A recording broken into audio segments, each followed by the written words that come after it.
가상 공중전이라든가 전술훈련 연습을 해보면은 거의 동북아의 최강의 군대가 됐다고 봐야 되는데 네. 원래는 이게 누가 해야 될까요? 우리가 해야 되는 우리가 거죠. 해야 돼요. 네. 우리가 해야 되는데 우리는 뭐 하고 있죠? 술 취해서 계속해서 이상한 헛소리만 하고 있습니다. 자, 그 다음에 공군 에어쇼에서 수호의 전투기 수직 기동 아직까지 가까이서 저희 보고 방송을- 신기했었는데 저희 방송을 좋아하지만 러시아 수호의 수직 기동 오판하고 있다. 러시아가 승리하고 있는데 뭔 전술 하시는 비행기 전술이야 전술. 네. 야 어떻게 이게 꺾어지고 러시아에서 올라가고 발행하는 비켜가고 러시아 신문들을 어? 보고 해석을 할 게 아니라 무기가 그냥 뒤쪽에도 한 가지 있고 면만 보더라도 아 러시아가 망하겠구나라고 하는 뒤에서도 걸 총 쏴 새끼야. 네.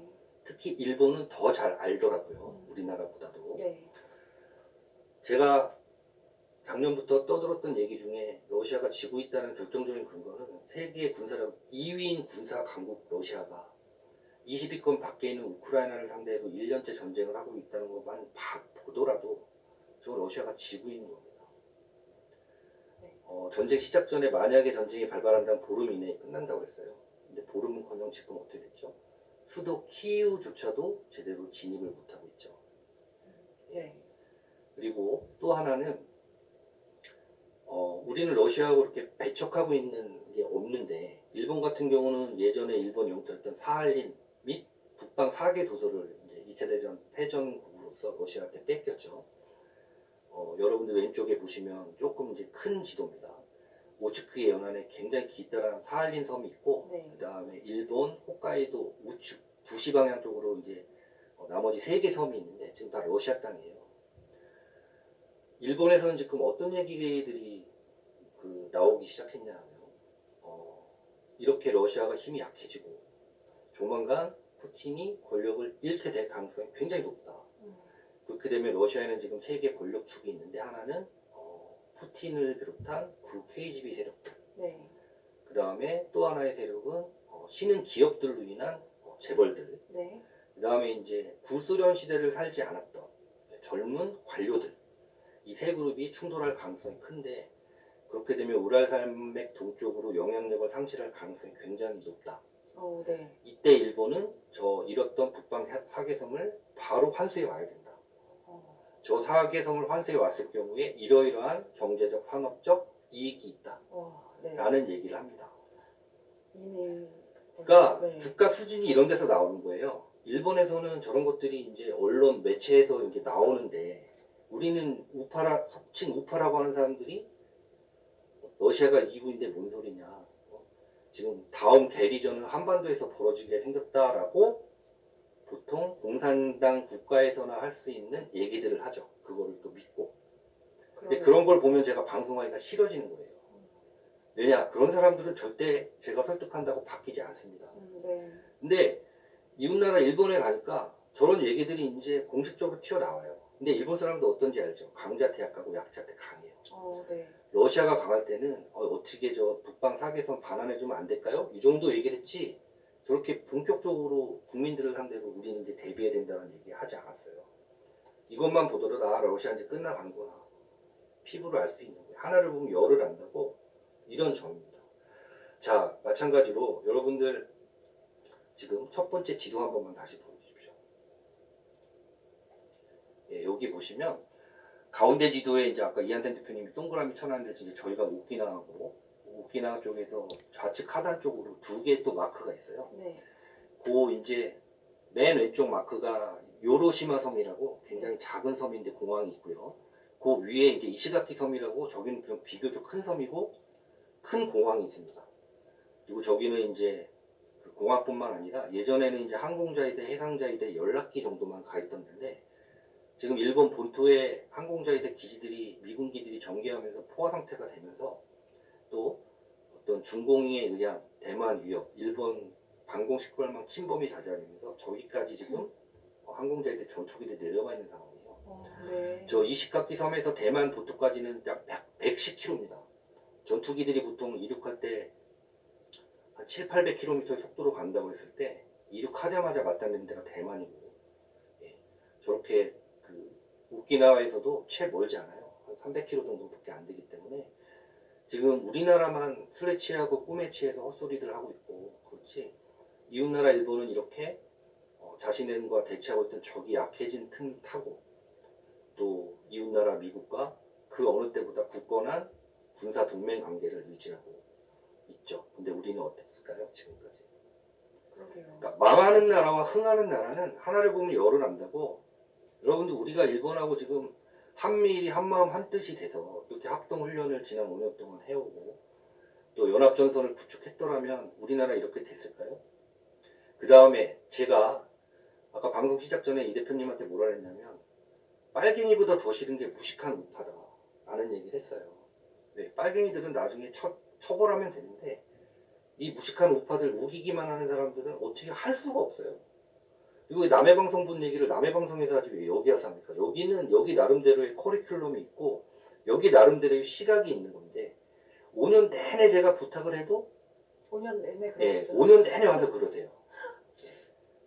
자, 제가 이제 뭘 의미하는지 여러분들 아실 거예요.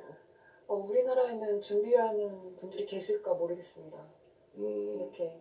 글쎄 저는 모르겠습니다. 저도 이번에 야, 그건 사실은 군부에서 그러는 거지. 내가 준비를 무슨 준비하냐? 개인적으로 불행한 일들을 겪어서 맨날 짐은 지는 거지. 총칼도 없어, 걔는. 굉장히 힘들게 살다가 이한 방송 그만두면서 조금 이제 방랑도 하고 자유로운 시간을 이용해서 가는데 사실 저도 처음에는 꼭 저 군사기지를 가보겠다고 간 건 아니에요. 정치 없이 떠났다가 가서 보니까 너무 일본은 뭐 국민들도 그렇고 언론도 그렇고 이 사태를 굉장히 대한민국 정신 차려라. 포기로 보고 있는 것 같았고 이 소리. 일전을 불사하더라도 또 들어왔대야. 이 기회를 대한민국 정신 차려라. 생각도 이 소리. 많은데 그걸 또 이상하게 해석하고 또 이런 소리 한다고 내가 지금 여기서 이렇게 떠들고 있대 또. 그다음에 계속해서 문제긴 해도 대한민국 정신 차려라. 잘돼 죽을래 새끼야. 죽을 각오로 열심히 살아 새끼야. 방송이었든 국계도 마찬가지예요. 살 생각으로 딴 데 가고. 해야 대한민국이 거기에 감정에 사로잡혀서 일본하고 사이가 나빠져야 한반도 유사시 강력한 동맹 체계가 구성이 돼야 될 한미일이 와해가 되거든요. 네. 북계의 대남 공작은 저거 하나만 보더라도 대성공입니다. 뭐 간첩단 이런 걸 차지로 하더라도 아직까지도 우파 중에서도 근데 거기에 매몰되어 있는 분들 그러게 아래 벨트 잔나리 채워 새끼야. 벨트 라인을 만들어야지 어떻게 보든 혼자 살려고 마음껏 살아 새끼야. 그럼. 가데나 공군기지, 그 다음에 후텐마 해병기지, 그다음에 일본의 미사와게지는 못 가봤어요 제가. 하지만 이제 제가 방송에서 소개는 못 해드리지만 요코스카 해군기지까지 가봤습니다. 물론 방송을 위해서 가본 게 아니기 때문에 제 개인적으로 제가 보고 들은 것들 소중히 기록하고 공부를 하겠지만 여러분들한테는 딱 요 정도만 소개해드릴 수 있는 것 같아서 좀 안타까워요. 그래도 엄청난 사실들입니다. 그래서 이런 중요한 시점에 적의 통일전선 전술, 통일전선 전술이라는 게 러시아의 심리전, 중공의 심리전, 북의 심리전인데 그래 통일조선 그건 게릴라전이야 쉽게 얘기했어. 그 볼 거 없어. 우리와 북계가 싸우면 이게 미국의 연합적인 삶에서 게릴라전이야. 깡패 집단 언제까지 게릴라처럼 그런 거야. 제가 뭐 여러 가지 사유로 그만뒀다가 다시 이 자리에 앉았지만 요즘에 이제 제가 너무 간절한 건 뭐냐면 안보학교 안보연구소 정말 만들고 싶거든요. 저 사람이 장옥소 여러분들 생각 소령인가? 어떠실지 모르겠어요. 제가 몇 번 얘기한 거 있죠. 머리가 빈 사람은 먼저 차지하는 게 임자다. 비교적 이상한 논리에 점령당하지 않은 머리를 가지신 이한방송의 정말 찐 시청자분들을 상대로 안보학교, 안보연구소 참 만들고 싶다는 생각을 너무너무 간절히 했어요. 왜? 나름 전문가라는 사람들이 일본의 저 시골 섬에 있는 택시 운전수보다도 못한 안보관을 가지고 있고 이 나라의 지도층이라는 사람들조차도 마찬가지입니다. 저걸 보고 제가 정말 통탄을 했고 그래봐야 싸움들은 군대가 하는 거야. 군대가. 그다음에 언론도 마찬가지예요. 정신이 구멍이 있어도 한탄 해봐야 소용없어. 늦은다음이야. 알려주는 언론 인간들은 그런 거야. 계속해서 이상한 자극적인 삼류 쓰레기 기사를 메인으로 삼는 언론사가 언론을 보고 사는 국민들의 수준은 절대 같아질 수가 없는 겁니다. 예전에 우리 일제시대 때 많은 지식인들이 이제 신장 자강 운동, 그래서 우리도 알아야 된다, 배우자 그런 운동을 했듯이 지금도 다르지 않아요. 제가 이번에 가보고 굉장히 일본이라든가 일본의 전기에 있는 수많은 미국 자산들을 보고 좀 충격을 받았거든요. 우리는 저렇게 오면 데모하고 난리가 나고 거품 물 텐데 일본은 저렇게 받아들이는구나 라는 걸 보고 사실 문화적 충격을 받고 왔어요. 그래서 저만 한탄할 게 아니라 가까운 시일에 제 훌륭한 선배님들 꽤 계시거든요. 선배님들 그다음에 이한텐 대표님하고 좀 연구를 해서 네. 정말 소수의 인원이라도 안보 과정을 꼭 만들고 싶습니다. 우리가 이렇게 술 취해서 이상한 소리 울부짖고 있는 동안 일본은 정말 동북아의 맹수가 되었다는 사실 여러분들 잊지 않으셨으면 좋겠습니다. 근데 아직 우리도 늦은 게 아니에요. 이제라도 우리도 공부하고 깨우치고, 그다음에 머리 점령당한 사람들은 어쩔 수 없어요. 저 사람들 설득할 시간이 없고요. 그냥 저 사람들이 했던 거 그대로 나중에 수사기관에서 수사받게 하면 됩니다. 야, 새들도 위험해. 비행기에 새가 얼마나 위험한 존재인데. 지새끼, 메뚜기 새끼도 위험해. 메뚜기도 위험한 거야. 통일전선 전술을 그대로 떠들고 있다는 사실이에요. 여러분들 이한방송 시청자 분들만이라도 그런 통일전선 전술에 넘어가시지 마시고, 이웃나라 일본이 우리보다 무식하고 우리보다 통일 전술, 연합 전술, 그딴 거야. 제가 보면 우리보다 훨씬 의식이 높은 사람들인데 통일 연합 전술 이렇게 표현하는 거야. 세계 위기를 대하는 자세, 이것 하나만 보더라도 우리는 벌써 지고 시작한 게임입니다. 여러분들 늦지 않았습니다. 이제라도 공부하고 깨우쳐서 무식해서 망했다는 소리는 듣지 않았으면 좋겠다는 게 이번에 방랑하고 돌아온 결과 중에 하나라는 사실 말씀드리고 싶습니다. 제 말씀 다 드렸습니다. 네, 선생님. 네, 잘 들었어요. 아유, 들었는데 내용은 없어. 대한민국이 그렇게 깨달을 정도면 현재 상황은 굉장히 이- 여러 가지로 저기 또 다른 내가 상황인데 여기서 어떤 불만 사항도 별로 없을 거야. 정말 많이 생각을 해봐야 되겠다는 생각하면 뭐하냐. 정신 차렸어. 진짜 얼른. 어떤 야, 열광 그러는데 열광 공부를 열심히 해. 건강하고 열심히 뛰어놀아. 무서울 정도인 것 같아요. 그러는데 이게 여러분 딱 보세요. 믿고 안 믿고의 문제가 아니고요. 그냥 벌어지고 있는 현실이에요. 여러분들 이거는 뭐 군대 간 애인 기다리듯이 믿어 안 믿어하는 문제가 아니에요. 네, 어떤 지금 상황을 어떻게 기회로 우리 대한민국의 자, 이게 바로 현실이라는 거예요.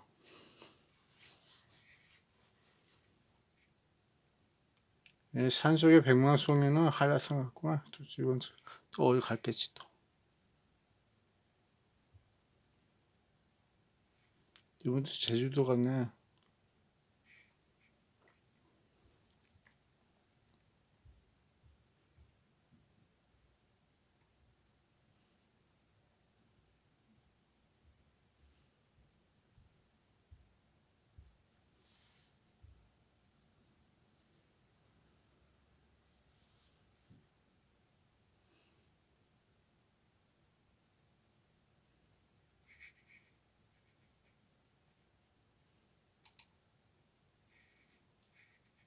이거 채팅이 안 돼서 종료했구만.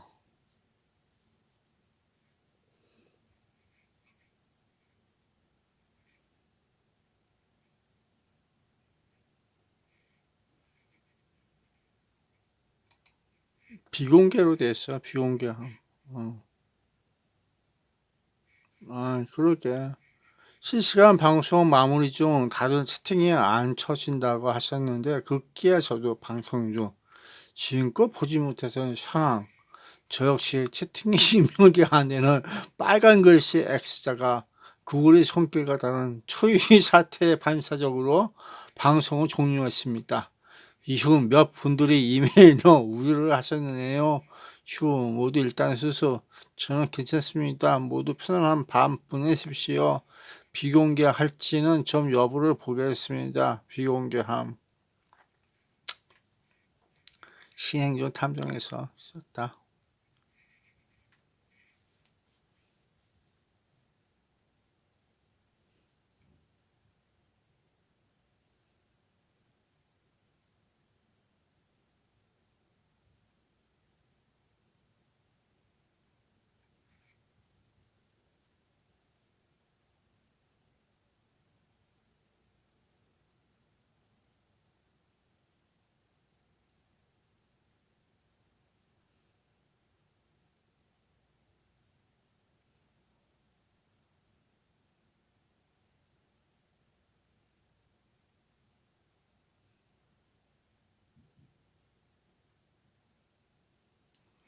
발길을 국민주권 TV 이거 열심히 하는데 눈에 씨필터 터졌대요. 집에 가서 푹 자.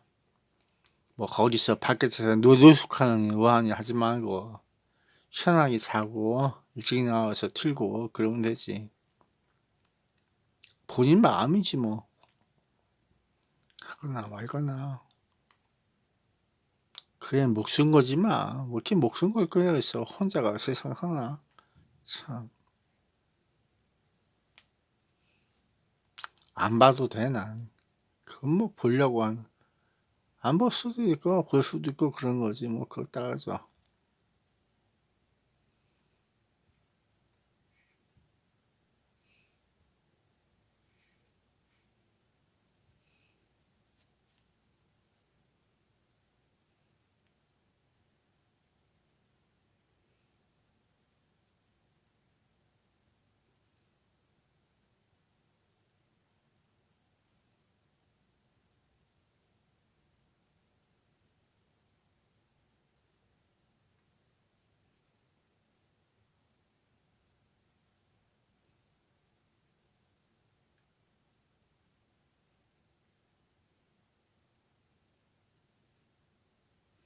내일 8시에 내일 8시에 오는데요 이 사람.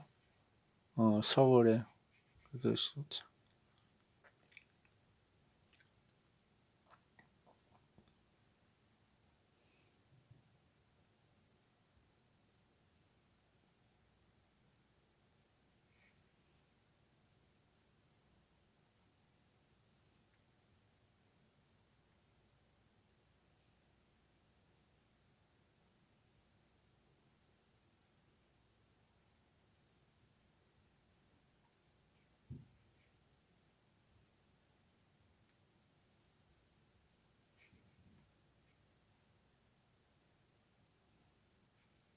잘 만들었지. 역시 똑똑해.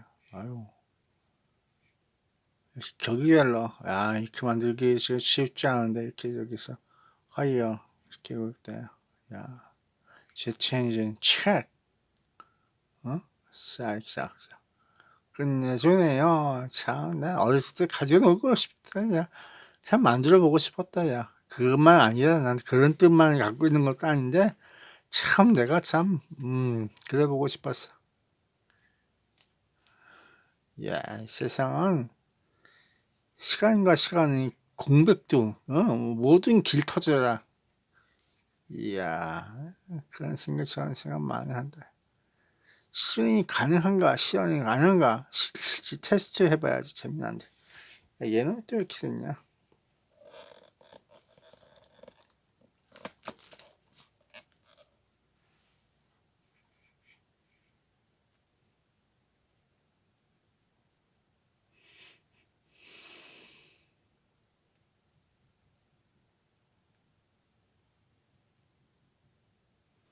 격분이 세계됐어요. 그래봐 뭐 그런 놈들이 또 하고 또 하고 맨날 그런 거고.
야, 잘 좋다 야. 응.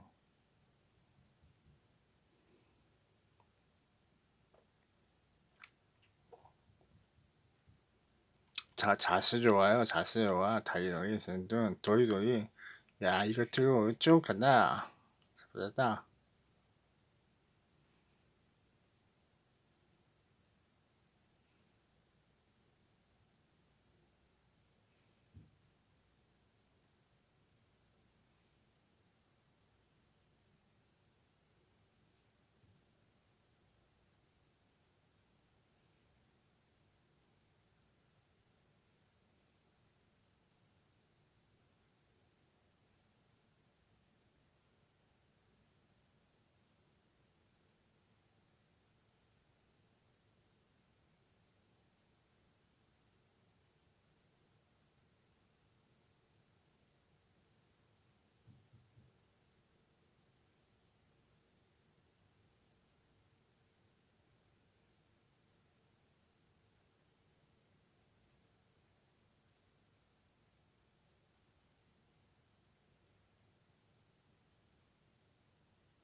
뒷발질 해봐. 뒷발질 좌측 우측 손발. 머리가 중요한 거야. 머리가 제일 무거워. 아유.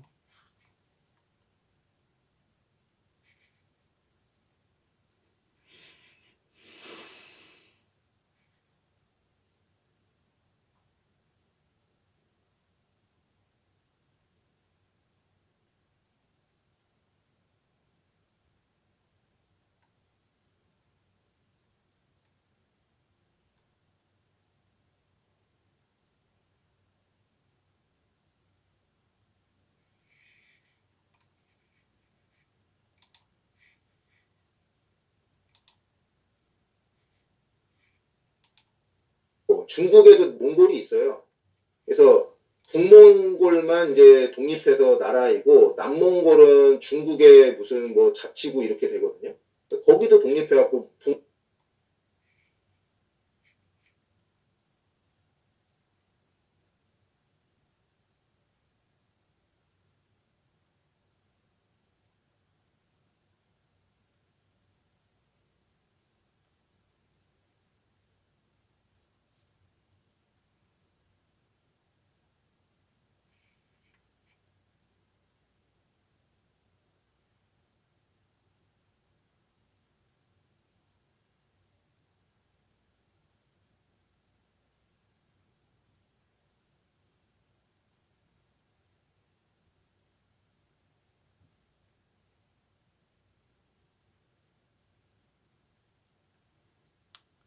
좋게 얘기해서갖고 나쁘게 해서갔지만 여기 너무 빠지면 안 돼. 잘못해 적당한 선 그어야 돼.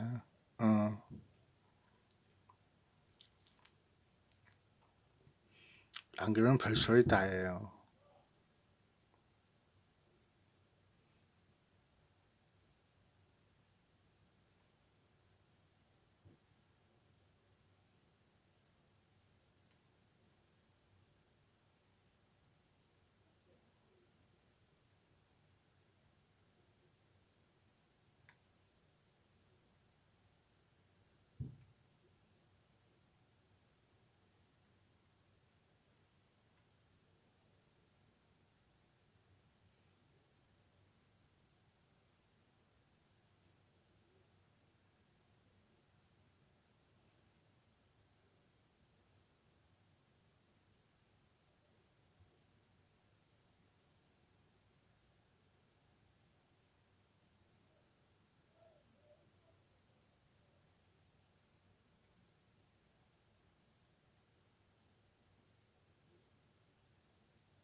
방금도 하고 왔거든요. 생생하게 말씀드릴게요.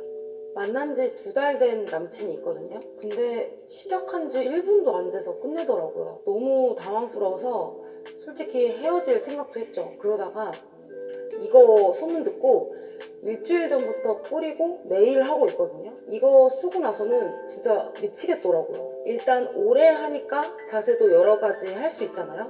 하고 싶던 자세 요즘 다 해보고 있어요. 그리고 오래 하는 것도 좋은데 단단한 게 유지가 되니까 되게 좋더라고요. 전 길이 굵기보다 솔직히 단단한 게 좋거든요. 남친도 이거랑 비슷한 제품들을 많이 써봤는데 이거는 딱 적당한 정도로만 둔감해진대요. 진짜 뿌리기만 하면 이렇게 매일 좋을 수 있네요. 2번이고 3번이고 할 때마다 계속 오래 하니까 요즘 제대로 느끼고 있습니다. 그래서 제 돈으로 4개 추가 주문해놨어요. 진짜 효과 있다고 말씀드릴 수 있어요. 매번 저를 흥분하게 만들어주거든요.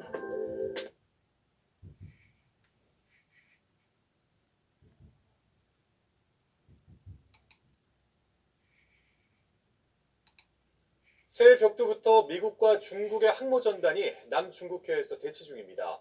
지역 해상 패권을 두고 삿바 싸움이 시작된 양상입니다. 베이징에서 강정규 특파원입니다. 지난 5일 중국은 산둥 항모전단의 남중국해 실전 훈련 영상을 공개했습니다. 我们将瞄准一流目标，坚持一流标准，围绕打硬仗、打胜仗。 친미로 기우는 듯했던 마르코스 필리핀 대통령이 베이징에서 시진핑 주석과 정상회담을 한 이튿날이었습니다. 中方愿同菲方继续以友好协商方式妥善处理海上问题，重启油气开发谈判。 미국은 곧바로 군함을 보내 타이완 해협을 통과하는 항행의 자유작전으로 맞불을 놨습니다. 이어 13일 니미츠 항모전단이 남중국해에 도착했습니다. F-18 슈퍼호넷 전투기 등 함재기만 90대, 존재 자체로 해상 패권이 누구에게 있는지 보여주는 겁니다. 젠15 전투기 등 40대가 탑재되는 산둥함은 일단 객관적 전력에서 절반에 못 미칩니다. 무엇보다 이륙을 돕는 캐터펄트 설비를 갖춘 미군의 핵추진 항모와 비교해 일명 스키 점프대 방식의 중국 디젤 항모는 한계가 분명합니다. 전투기 출격 시간이 오래 걸릴 뿐만 아니라 무장과 연료를 충분히 갖추고 이륙할 수 없어서 그만큼 작전 능력이 떨어지기 때문입니다. 반면 중국은 항모 킬러로 불리는 붕펑 21D의 어모 사격을 비롯해 앞마당에 지리적 이점을 살릴 수 있습니다. 새해부터 촉발된 남중국해 삿바 싸움에서 밀리지 않기 위해 중국이 랴오닝 항모까지 동원해 미군 항모전단에 맞설 거란 전망이 나오는 이유입니다. 베이징에서 YTN 강정규입니다. 야, 전쟁을 하면은 치고받고 싸우는 개판전이야. 그런 것만 알고 있으면 돼.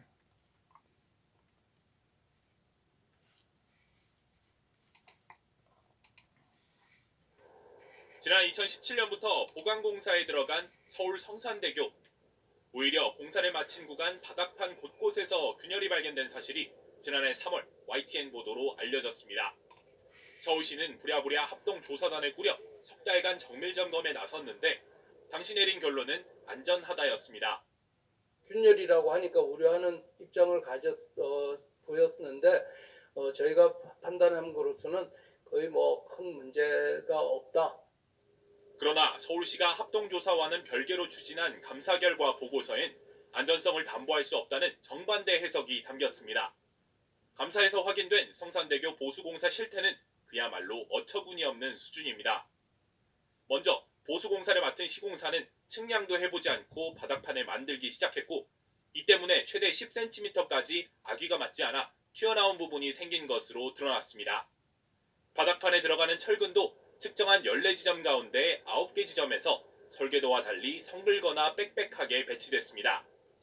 또 공사를 마치기 전부터 균열이 900개 넘게 발견돼 시공사 측이 몰래 임의 보수를 진행했고 7개월이 지나 이뤄진 조사에서도 균열은 여전히 510개 포착됐습니다.